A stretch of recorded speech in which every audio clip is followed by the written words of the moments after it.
Уважаемые соотечественники! Я искренне поздравляю всех вас с праздником Ид-аль-Фитр и желаю мира, здоровья, процветания, счастья и процветания каждой семье страны. В этом году жители планеты, в том числе мусульмане всего мира, отметили священный месяц Рамадан на фоне быстрого распространения коронавируса. По данным Всемирной организации здравоохранения, эта болезнь затронула почти 200 стран, затронула более 4 миллионов человек и привела к гибели тысяч людей. С начала вспышки коронавируса правительство Таджикистана приняло все необходимые и возможные меры для предотвращения его проникновения в страну. В частности, была создана Республиканская комиссия по профилактике коронавирусной инфекции, задачей которой является организация, регулирование и координация деятельности всех государственных и общественных учреждений по предотвращению распространения заболевания.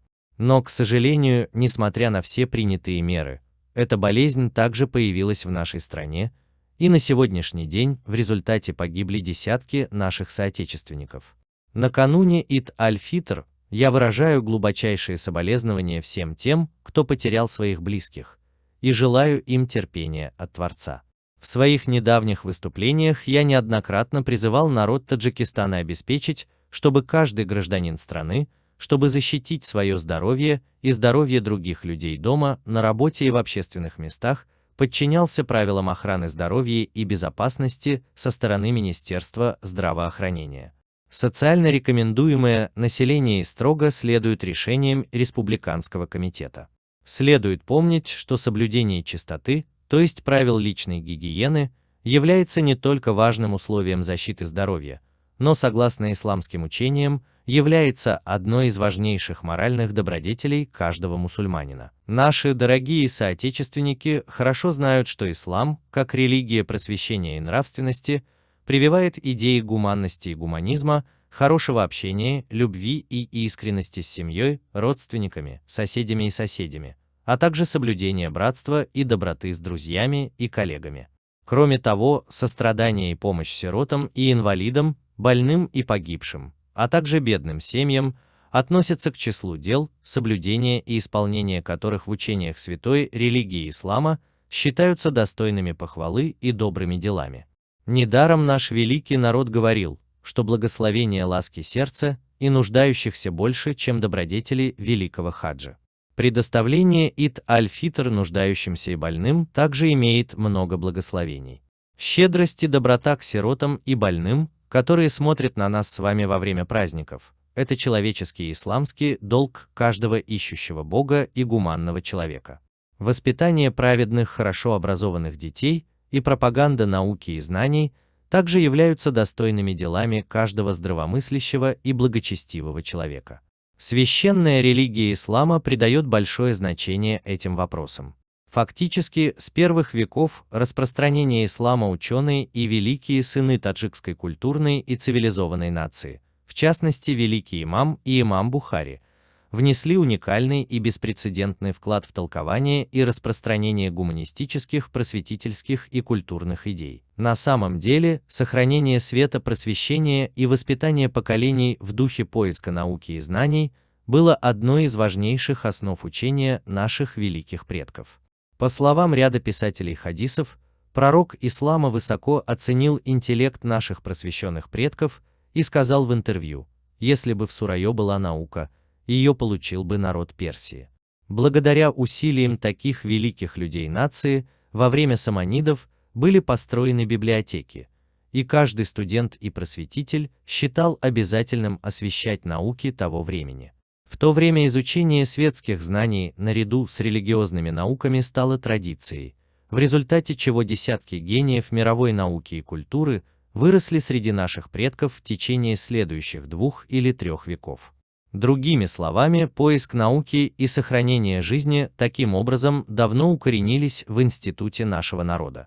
Сегодня быстрый ход нового столетия и беспрецедентный быстрый прогресс науки, техники в глобальном масштабе побуждают нас защищать и укреплять политическую, экономическую и культурную независимость нашей страны от открытий науки и знаний, передового человеческого мышления, последних достижений техники.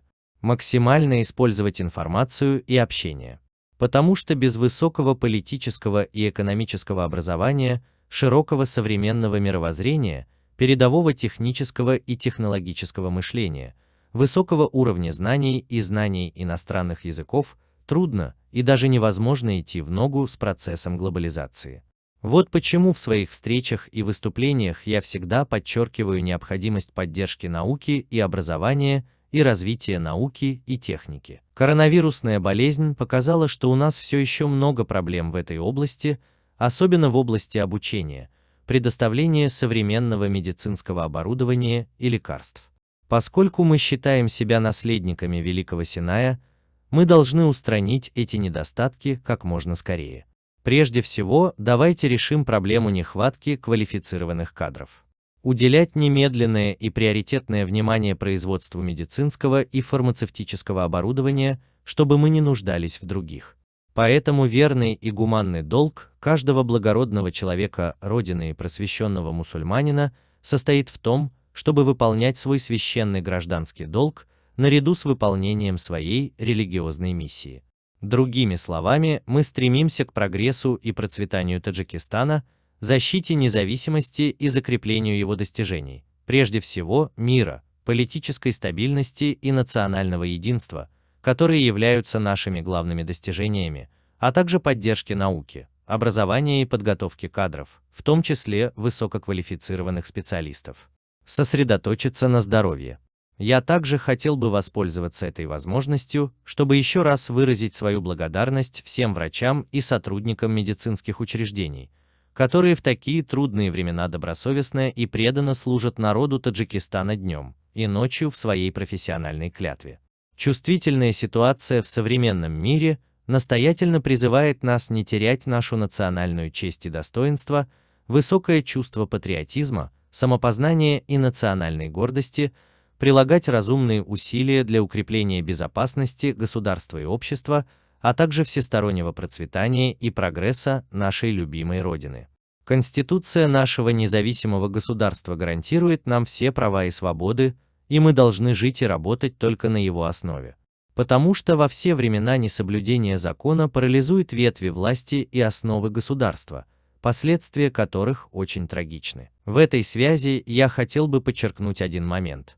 Мы должны приложить все усилия для обеспечения того, чтобы в присутствии каждого человека на родине и прежде всего подростков и молодых людей было высокое чувство национальной идентичности, теплое чувство патриотизма, самосознания и самоуважения.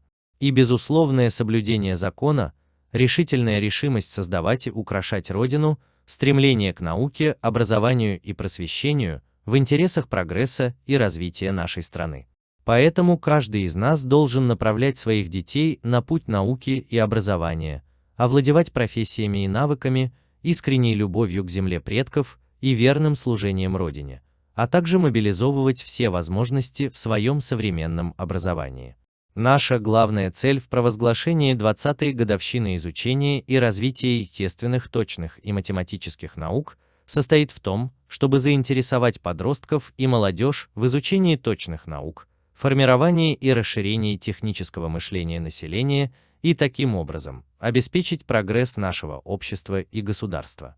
Пользуясь случаем, я хотел бы еще раз напомнить вам, что каждый из нас в праздничные дни и вообще, помимо совершения религиозных обрядов и добрых дел, должен уделять серьезное внимание чистоте и соблюдению правил гигиены. Этот вопрос чистоты и ухода, особенно во время вспышки болезни, которая продолжается сегодня, является жизненно важным и необходимым для всех. В то же время я призываю моих дорогих соотечественников не разочаровываться в эти трудные дни. Потому что эти трудные дни, как и любой другой сложный период, неизбежны. Я еще раз поздравляю всех жителей Таджикистана с Ид-аль-Фитр и желаю им прежде всего здоровья, счастья, успехов и всех радостей жизни. С праздником Ид-аль-Фитр, дорогие соотечественники!